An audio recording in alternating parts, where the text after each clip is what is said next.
कर्णचामरभूषितं पाशाङ्कुशधरं देवं वन्देऽहं गणनायकम् मूषकोत्तममारुह्य देवासुरमहाहवे योद्धुकामं महावीर्यं वन्देऽहं गणनायकम् यक्षकिन्निरगन्धर्वक्ष सिद्धविद्याधरैः सदा स्तूयमानं महाबाहुं वन्देऽहं गणनायकम्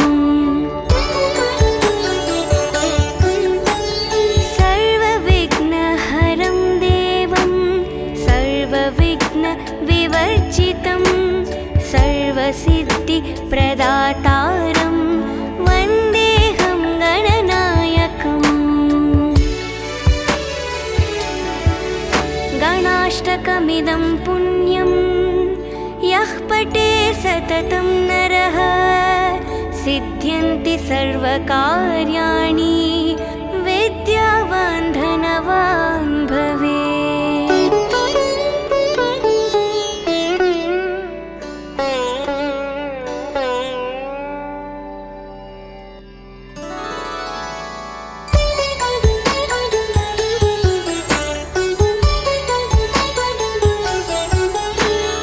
एकदन्तं महाकायं तप्तकाञ्चनसन्निभं लम्बोदरं विशालाक्षं वन्देऽहं गणनायकम् मौञ्जीकृष्णाजिनधरं नागयज्ञोपवीतिनं बालेन्दुसुकलामौलिं वन्देऽहं गणनायकम् अम्बिकाहृदयानन्दं मातृभिः परिवेष्टितं भक्तिप्रियं मदोन्मत्तं वन्देऽहं गणनायकम् चित्ररत्नविचित्राङ्गं चित्रमालाविभूषितं चित्ररूपधरं देवं वन्देऽहं गणनायकम् गजवक्त्रं सुरश्रेष्ठं कर्णचामरभूषितं पाशाङ्कुशधरं देवं वन्देऽहं गणनायकम्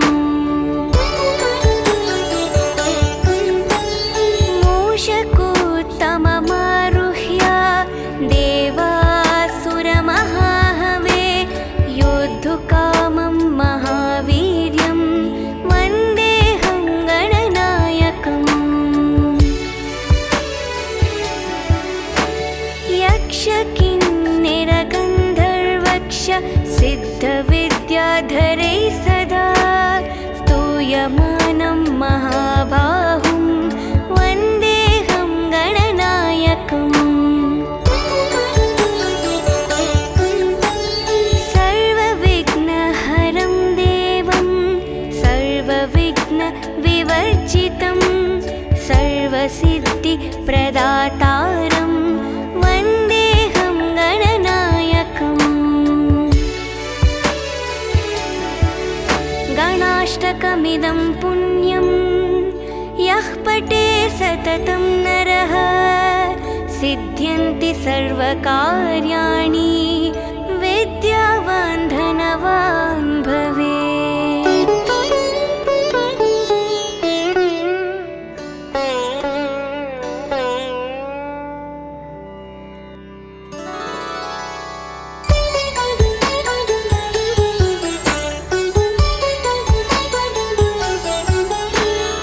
एकदन्तं महाकायं तप्तकाञ्चनसन्निभं लम्बोदरं विशालाक्षं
कर्णचामरभूषितं पाशाङ्कुशधरं देवं वन्देऽहं गणनायकम्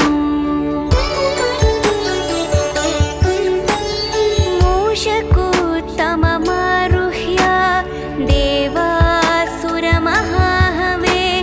योद्धुकामं महावीर्यं वन्देऽहं गणनायकम् यक्षकिन्निरगन्धर्वक्ष सिद्धविद्याधरैः सदा स्तूयमानं महाबाहुं वन्देऽहं गणनायकम् सर्वविघ्नहरं देवं सर्वविघ्नविवर्जितं सर्वसिद्धिप्रदातारं वन्देऽहं गणनायकम् गणाष्टकमिदं पुण्यं यः पठे सततं नरः सिद्ध्यन्ति सर्वकार्याणि विद्यावान् धनवान् भवेत्।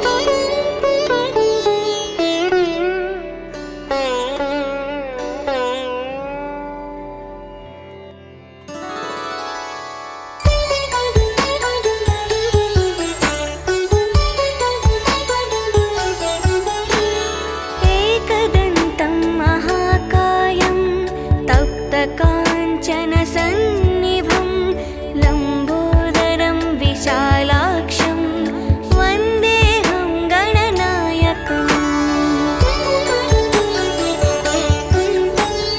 मौञ्जीकृष्णाजिनधरं नागयज्ञोपवीतिनं बालेन्दुसुकलामौलिं वन्देऽहं गणनायकम् अम्बिकाहृदयानन्दं मातृभिः परिवेष्टितं भक्तिप्रियं मदोन्मत्तं वन्देऽहं गणनायकम् चित्ररत्नविचित्राङ्गं चित्रमालाविभूषितं चित्ररूपधरं देवं वन्देऽहं गणनायकम् गजवक्त्रं सुरश्रेष्ठं कर्णचामरभूषितं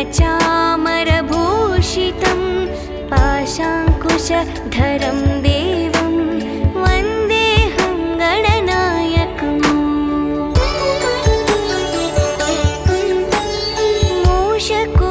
मूषकोत्तममारुह्य देवासुरमहाहवे योद्धुकामं महावीर्यं वन्देऽहं गणनायकम् यक्षकिन्निरगन्धर्वक्ष सिद्धविद्याधरैः सदा स्तूयमानं महाबाहुं वन्देऽहं गणनायकम् सर्वविघ्नहरं देवं सर्वविघ्नविवर्जितं सर्वसिद्धिप्रदातारं वन्देऽहं गणनायकम् गणाष्टकमिदं पुण्यं यः पठे सततं नरः सिद्ध्यन्ति सर्वकार्याणि विद्यावान् धनवान् भवेत्।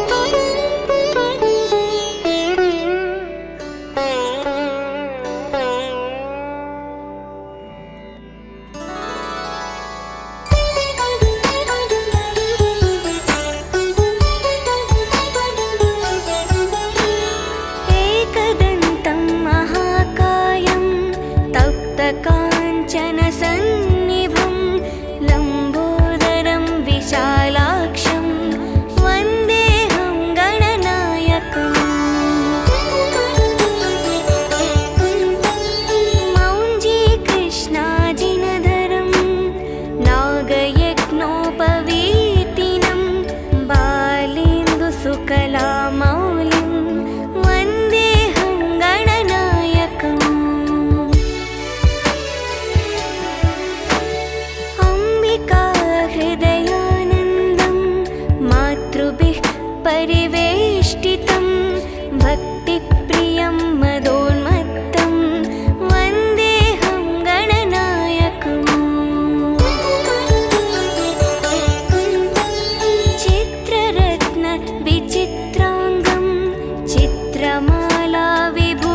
विभूषितं चित्ररूपधरं देवं वन्देऽहं गणनायकम् गजवक्त्रं सुरश्रेष्ठं कर्णचामरभूषितं पाशाङ्कुशधरं देवं वन्देऽहं गणनायकम् मूषकोत्तममारुह्य देवासुरमहाहवे योद्धुकामं महावीर्यं वन्देऽहं गणनायकम् यक्षकिन्निरगन्धर्वक्ष सिद्धविद्याधरैः सदा स्तूयमानं महाबाहुं वन्देऽहं गणनायकम्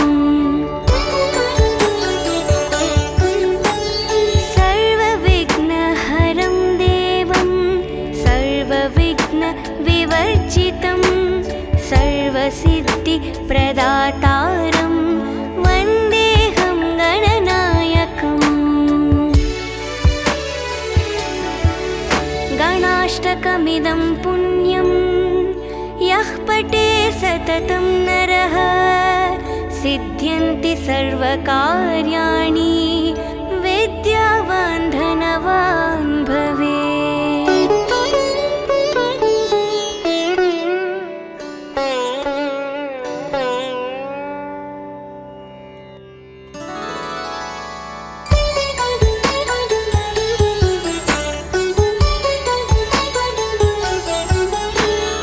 एकदन्तं महाकायं तप्तकाञ्चनसन्निभं लम्बोदरं विशालाक्षं वन्देऽहं गणनायकम्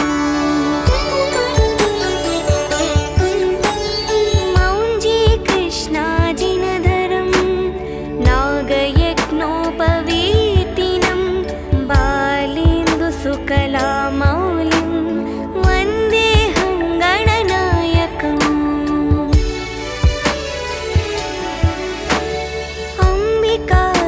अम्बिकाहृदयानन्दं मातृभिः परिवेष्टितं भक्तिप्रियं मदोन्मत्तं वन्देऽहं गणनायकम् चित्ररत्नविचित्राङ्गं चित्रमालाविभूषितं चित्ररूपधरं देवं वन्देऽहं गणनायकम् गजवक्त्रं सुरश्रेष्ठं कर्णचामरभूषितं पाशाङ्कुशधरं देवं वन्देऽहं गणनायकम्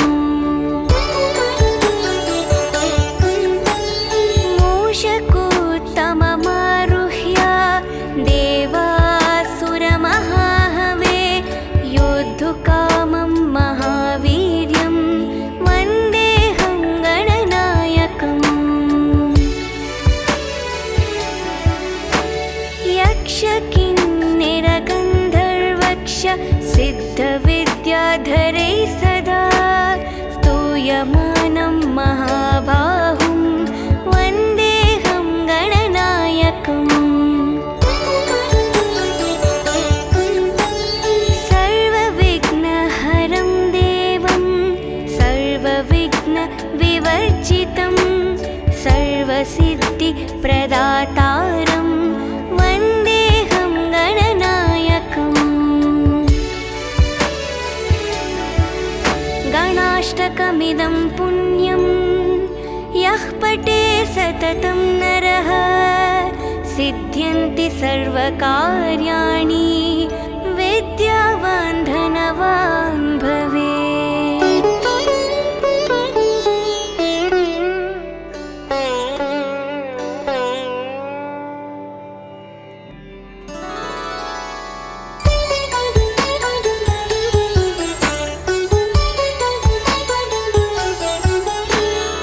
एकदन्तं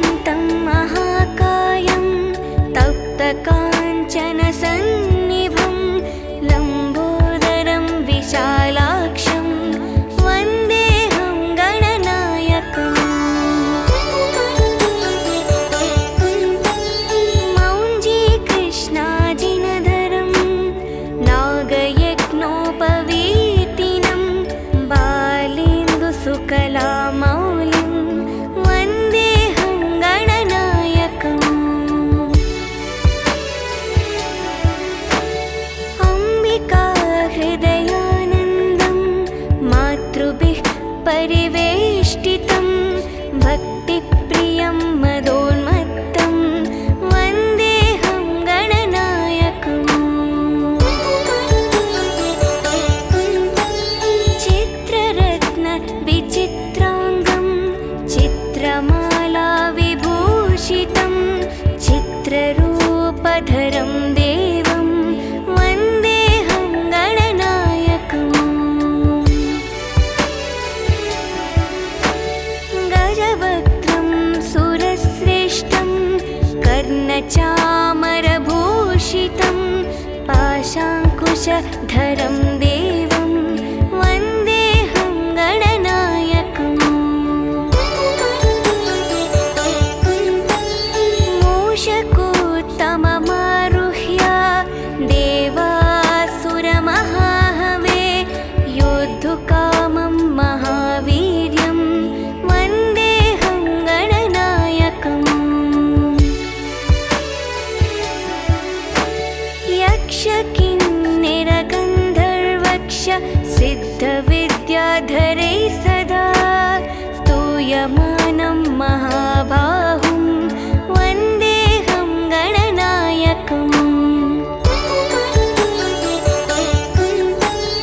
सर्वविघ्नहरं देवं सर्वविघ्नविवर्जितं सर्वसिद्धिप्रदातारं वन्देऽहं गणनायकम्। गणाष्टकमिदं पुण्यं यः पठे सततं नरः सिद्ध्यन्ति सर्वकार्याणि विद्यावान् धनवान् भवेत्।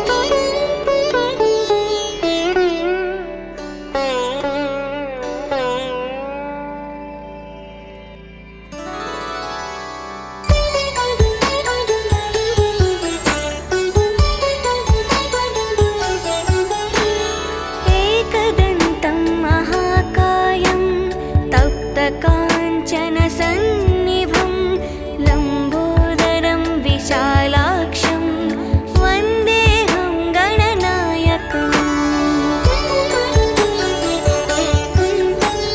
मौञ्जीकृष्णाजिनधरं नागयज्ञोपवीतिनं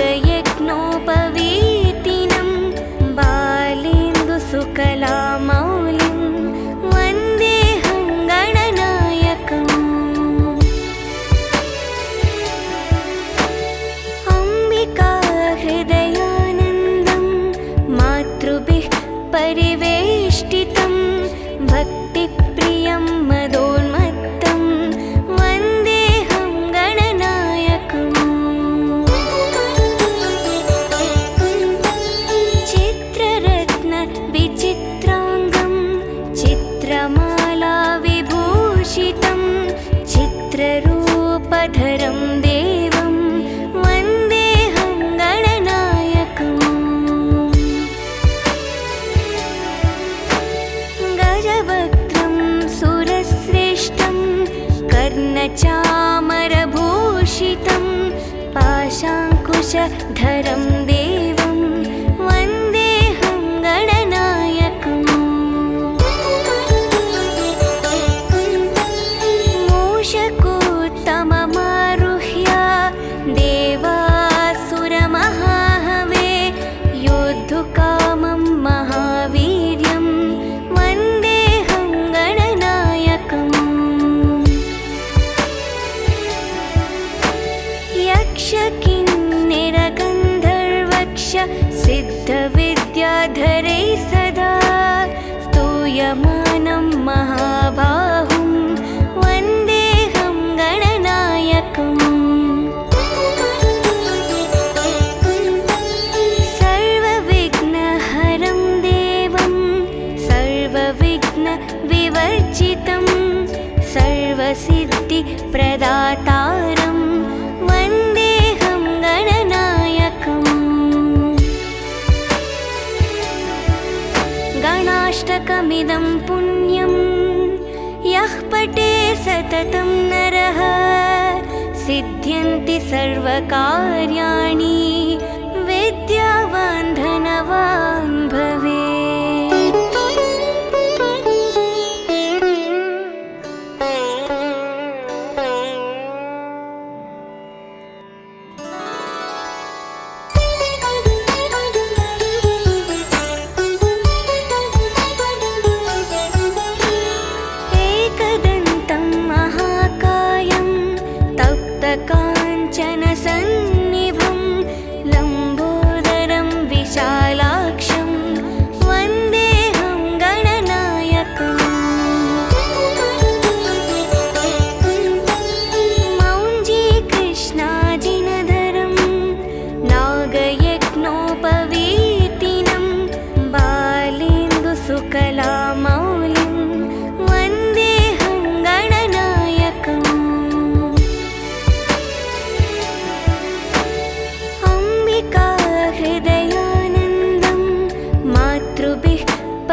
गजवक्त्रं सुरश्रेष्ठं कर्णचामरभूषितं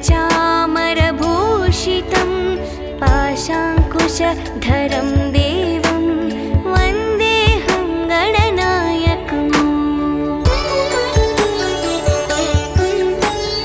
मूषकोत्तममारुह्य देवासुरमहाहवे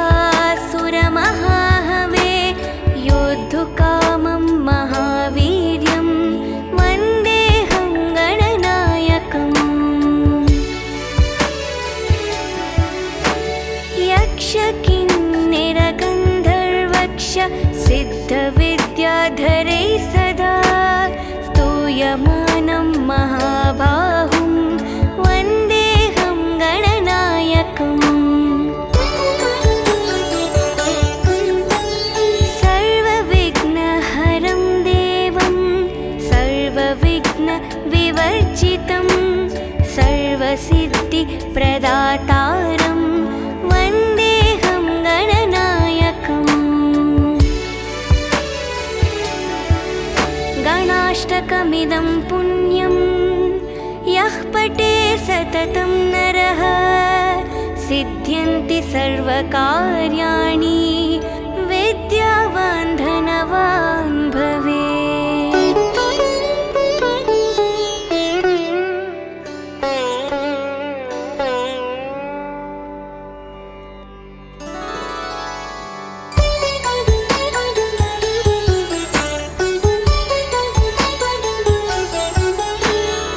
एकदन्तं महाकायं तप्तकाञ्चनसन्निभं लम्बोदरं विशालाक्षं वन्देऽहं गणनायकम् मौञ्जीकृष्णाजिनधरं नागयज्ञोपवीतिनं बालेन्दुसुकलामौलिं वन्देऽहं गणनायकम् अम्बिकाहृदयानन्दं मातृभिः परिवेष्टितं भक्तिप्रियं मदोन्मत्तं वन्देऽहं गणनायकम् चित्ररत्नविचित्राङ्गं चित्रमालाविभूषितं चित्ररूपधरं देवं वन्देऽहं गणनायकम् गजवक्त्रं सुरश्रेष्ठं कर्णचामरभूषितं पाशाङ्कुशधरं देवं वन्देऽहं गणनायकम्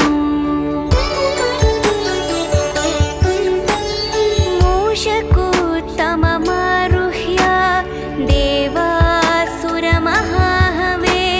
योद्धुकामं महावीर्यं वन्देऽहं गणनायकम् यक्षकिन्निरगन्धर्वक्ष सिद्धविद्याधरैः सदा स्तूयमानं महाबाहुं वन्देऽहं गणनायकम्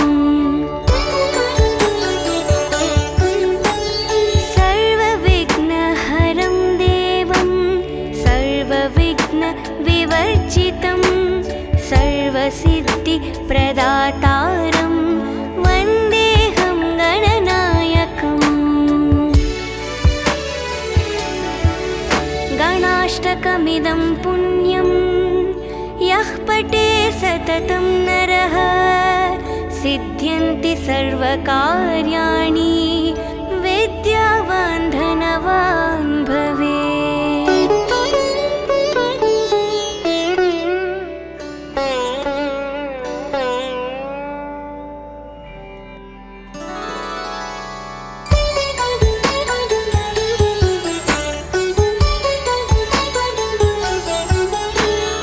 एकदन्तं महाकायं तप्तकाञ्चनसन्निभं लम्बोदरं विशालाक्षं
कर्णचामरभूषितं पाशाङ्कुशधरं देवं वन्देऽहं गणनायकम्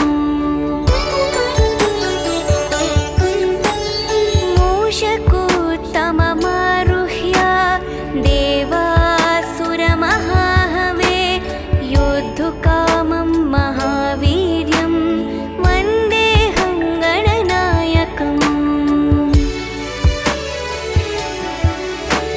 यक्षकिन्निरगन्धर्वक्ष सिद्धविद्याधरैः सदा स्तूयमानं महाबाहुं वन्देऽहं गणनायकम् सर्वविघ्नहरं देवं सर्वविघ्नविवर्जितं सर्वसिद्धिप्रदातारं वन्देऽहं गणनायकम् गणाष्टकमिदं पुण्यं यः पठे सततं नरः सिद्ध्यन्ति सर्वकार्याणि विद्यावान् धनवान् भवेत्।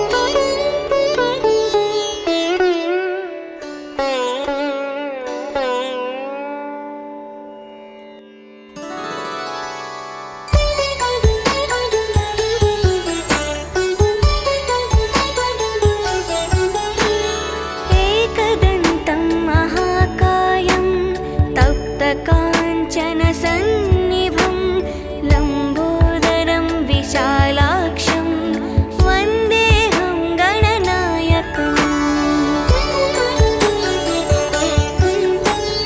मौञ्जीकृष्णाजिनधरं नागयज्ञोपवीतिनं बालेन्दुसुकलामौलिं वन्देऽहं गणनायकम्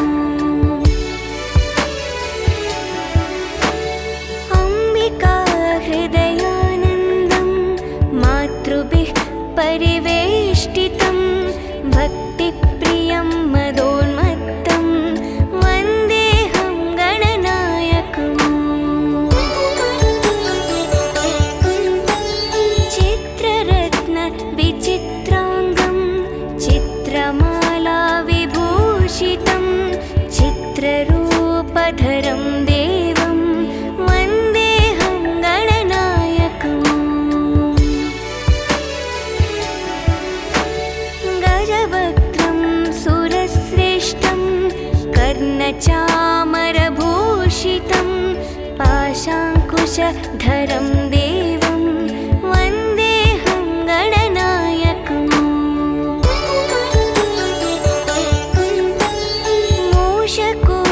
मूषकोत्तममारुह्य देवासुरमहाहवे योद्धुकामं महावीर्यं वन्देऽहं गणनायकम् यक्षकिन्निरगन्धर्वक्ष सिद्धविद्याधरैः सदा स्तूयमानं महाबाहुं वन्देऽहं गणनायकम् सर्वविघ्नहरं देवं सर्वविघ्नविवर्जितं सर्वसिद्धिप्रदातारं वन्देऽहं गणनायकम् गणाष्टकमिदं पुण्यं यः पठे सततं नरः सिद्ध्यन्ति सर्वकार्याणि विद्यावान् धनवान् भवेत्।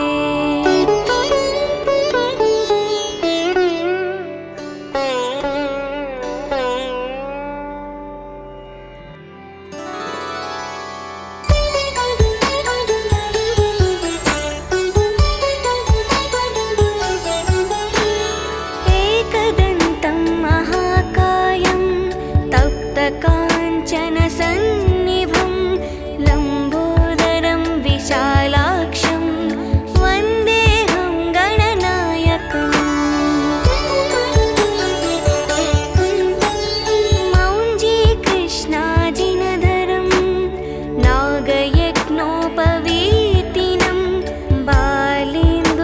सकलामौलिं वन्देऽहं गणनायकम् अम्बिका हृदयानन्दं मातृभिः परिवेष्टितं भक्तिप्रियं मदोन्मत्तं वन्देऽहं गणनायकम् चित्ररत्नविचित्राङ्गं चित्रमाला विभूषितं चित्ररूपधरं देवं वन्देऽहं गणनायकम् गजवक्त्रं सुरश्रेष्ठं कर्णचामरभूषितं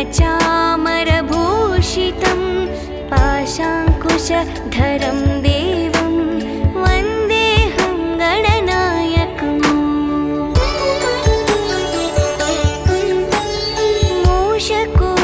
मूषकोत्तममारुह्य देवासुरमहाहवे योद्धुकामं महावीर्यं वन्देऽहं गणनायकम् यक्षकिन्निरगन्धर्वक्ष सिद्धविद्याधरैः सदा स्तूयमानं महाबाहुं वन्देऽहं गणनायकम्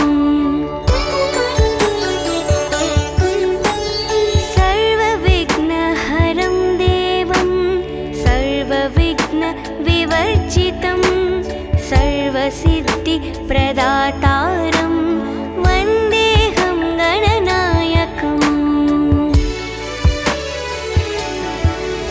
गणाष्टकमिदं पुण्यं यः पठे सततं नरः सिद्ध्यन्ति सर्वकार्याणि विद्यावान् धनवान् भवेत्।